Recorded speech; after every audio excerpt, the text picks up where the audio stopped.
हमारे देश में शायद ही एक भी व्यक्ति ऐसा मिले जिससे बचपन में ये प्रश्न ना पूछा गया हो कि बेटा बड़े होके क्या बनोगे। नमस्ते, लकी कॉन यूट्यूब चैनल के इस स्पेशल प्रोग्राम खुश रहिए के एपिसोड 8 में आपका स्वागत है। आज बात करेंगे तीन कहानियों की, तीन कहानियाँ जिनका निष्कर्ष की जिम्मेदारी आज आप पर छोड़ते हैं। तीन कहानियाँ हम आपको सुनाएंगे और निष्कर्ष क्या निकालना है इसकी जिम्मेदारी आज आपकी। बात होगी किस्मत और प्रकृति के विधान पर। आप क्या सोचते हैं और प्रकृति आपसे क्या कराना चाहती है, इस पर बात होगी। तो चलिए सबसे पहली कहानी शुरू करते हैं हमारे देश के अब दिवंगत महनीय भूतपूर्व प्रधानमंत्री पंडित अटल बिहारी वाजपेयी की। एक ऐसा लड़का जिसका जन्म सामान्य परिवार में हुआ, बचपन से सामान्य स्कूलों में पढ़ा और जब धीरे धीरे स्कूलिंग और अब कॉलेज में पहुँचे तब इनसे भी वही प्रश्न दागा गया कि बेटा बड़े होके क्या बनोगे। अपनी उस समय के बुद्धि और कौशल, अभिरुचि और क्षमता के हिसाब से अटल बिहारी ने जवाब दिया कि मैं बड़े होकर एक महान कवि बनना चाहता हूँ। तब भी अटल बिहारी वाजपेयी को ये आभास नहीं था कि प्रकृति ने इस जन्म में उनके लिए क्या रच रखा है। विधाता उनके लिए कुछ और बना के रखा है, इसका आभास अटल बिहारी वाजपेयी को नहीं था और पूरी श्रद्धा से एक अच्छे कवि बनने के जुनून में लगे हुए थे। एक छोटी सी कहानी कहते हैं कि एक बार इलाहाबाद में एक कवि सम्मेलन हो रहा था। वहाँ अटल जी को भी आमंत्रित किया गया था। अचानक ट्रेन के लेट होने के कारण कवि सम्मेलन लगभग ख़त्म हो गया और अटल जी उस सम्मेलन में नहीं पहुंच पाए। जब सम्मेलन ख़त्म हो गया तब प्रथम द्वितीय जो पुरस्कार होते हैं उनका वितरण देने की तैयारी चल रही थी। तब अटल जी वहां पहुंचे और बोले कि जब तक आप लोग प्रथम द्वितीय तृतीय पुरस्कार निर्धारित कर रहे हैं, गुणा भाग कर रहे हैं, तब तक ही मुझे बोल लेने दीजिए, जनता तो अभी बैठी ही है। और उतने समय में दो चार 10 मिनट का समय अटल जी को दिया गया। उनने ऐसा बोला, ऐसा भाषण, ऐसी कविताएं दी कि जो जनता वहां बैठी थी और जो जजेस थे, सब ने सहमति से एक निर्णय लिया कि यदि इस कवि सम्मेलन के प्रथम पुरस्कार का कोई हकदार है तो वो अटल बिहारी वाजपेयी हैं। अपनी कवि बनने की जो जुनून है उसमें इतना ज़्यादा संघर्ष, रोज़ नए नए कवियों की कहानियाँ पढ़ते, कविताएं पढ़ते और अपनी कलम को और धारदार बनाने के जुनून में लगे हुए थे। लेकिन सोचिए कि प्रकृति ने उस छोटे से नन्हे से कवि वाले मन की किस्मत में भारत का 3 बार प्रधानमंत्री बनने के लिए लिखा था। 96 में 13 दिन के लिए, 1998 में 13 महीनों के लिए और 99 में एक पूरा कार्यकाल।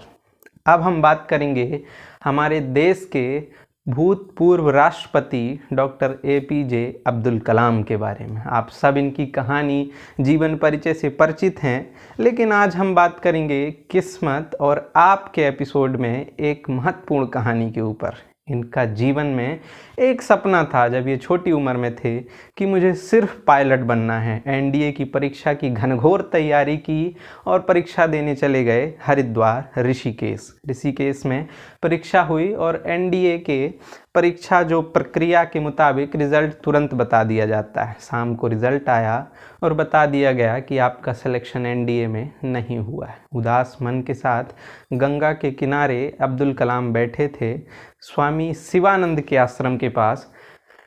मतलब आत्महत्या करने का पूरा मूड बना चुके थे कि मैं अपनी बहन के गहने बेच के आया हूँ, गिरवी रख के आया हूँ और मेरा NDA में सिलेक्शन नहीं हुआ तो मैं अपने जीवन में अब क्या कर पाऊँगा। स्वामी शिवानंद जी अब्दुल कलाम के पास आते हैं, पूछते हैं कि बेटा कौन हो, क्या हुआ।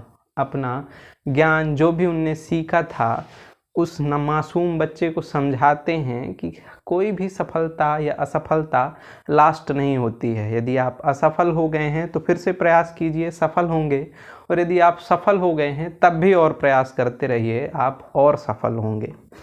अपने ज्ञान से शिवानंद जी अब्दुल कलाम को समझाते हैं कि जाओ फिर से तैयारी करो, फिर से आपका सिलेक्शन हो जाएगा। लेकिन अब्दुल कलाम और स्वामी शिवानंद दोनों को ये आभास नहीं था कि जो लड़का एनडीए में असफल हो गया है, विधाता ने उसकी तकदीर में हमारे देश का गौरव, मिसाइल मैन और भारत का प्रथम नागरिक, भारत का महामहिम राष्ट्रपति बनने का निर्णय पहले ही कर लिया है। तीसरी कहानी, महेंद्र सिंह धोनी। आप महेंद्र सिंह धोनी को आज कैप्टन कूल और एक महान क्रिकेटर के नाम से जानते हैं, लेकिन यदि इनकी पिछली कहानी हम जानें कि इनका बचपन से मन क्या था, इनने निर्णय क्या लिया था, तो हमेशा किताबों में पढ़ते हैं, फिल्मों में देखते हैं और खुद धोनी के मुंह से सुनते हैं कि बचपन से एक अच्छी खासी उम्र तक, जवानी की एक ठीक ठाक उम्र तक इनका सपना था कि मुझे एक बहुत अच्छा फुटबॉलर बनना है, फुटबॉलर के साथ साथ बाइक राइडिंग करनी है, और भी ढेर सारे, क्रिकेट को छोड़कर ढेर सारे रुझान थे। और आज आपके सामने वो लड़का कैप्टन कूल और महान क्रिकेटर के रूप में हाजिर है। तो इन तीन कहानियों में निष्कर्ष आपको निकालना है, लेकिन हम अपना मत रखते हुए आपसे एक बात बता रहे हैं कि आप क्या सोचते हैं, इससे प्रकृति को बहुत फर्क नहीं पड़ता है।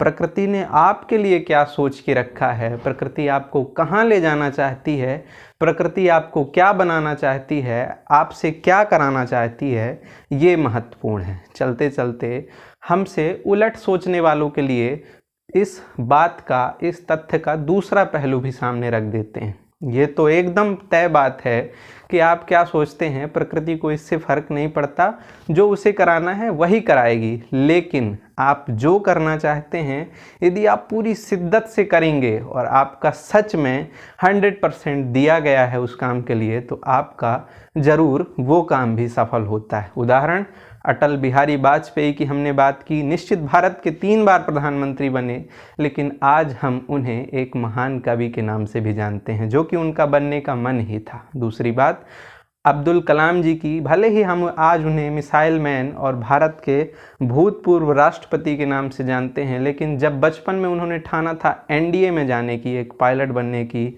तो पायलट, देश की सुरक्षा और एनडीए का एक भी विभाग ऐसा नहीं है जहां अब्दुल कलाम ने अपनी सेवाएं, अपने विचार ना दिए हों। तीसरी बात, महेंद्र सिंह धोनी की, जो छोटा बच्चा फुटबॉलर बनने के सपने देखता था लेकिन आज क्रिकेटर बन गया है, उसने फुटबॉल में भी काम किया और आज उसकी खुद की टीम, खुद के ग्राउंड और खुद की बाइक राइडिंग टीम है। तो दोनों बातें हैं, प्रकृति अपना काम तो कराएगी ही, लेकिन अपना काम यदि आप स्वयं शिद्दत से करते हैं, जो आप बनना चाहते हैं, उसमें भी प्रकृति ही आपका सहयोग करती है, आप ज़रूर वैसा कर पाएंगे। तो अब मिलते हैं नेक्स्ट वीडियो में। यदि आपको हमारा तथ्य, हमारा निष्कर्ष अच्छा लगा हो तो उसके लिए शुक्रिया। यदि आप हमसे कुछ अलग और हट के सोचते हैं तो हमें कमेंट सेक्शन में ज़रूर बताएं, ताकि हम भी उससे कुछ और सीख सकेंगे, आपके लिए कुछ और नया लेकर आपके सामने दोबारा हाजिर हो सकेंगे। तब तक स्वस्थ रहिए, मस्त रहिए। शुक्रिया। पर ठिठकी हार नहीं मानूंगा, रार नहीं ठानूंगा, काल के कपाल पर लिखता मिटाता हूँ, गीत नया गाता, गीत